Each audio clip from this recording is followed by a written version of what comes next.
Morning guys, good morning. Duty na punta guys kay Lunis.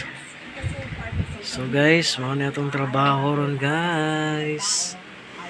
Duty na po si Marky. Tag-inita sa gawas guys. So, init yung kayo na aron guys kay.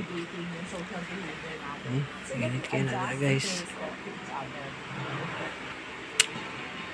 Init na init yung kaayo. Sometimes like an image consultant or classes that you do Guys, so kung gusto mo pang medyo maging, maging parang alam na alam mo ito lahat, gusto ko naman guys, kay duty man ta. Ano yung unang tatanggapin, diba? Kasi marami naman provietors just to be looking simula ka sa labas, so outside very good, okay? So, or let's say, nagkakagulo na minsan sa atin yung pagkuha ng tinapay. Alin ba yung tinapay ko? So, pagka... Good luck sa atong work karong morning.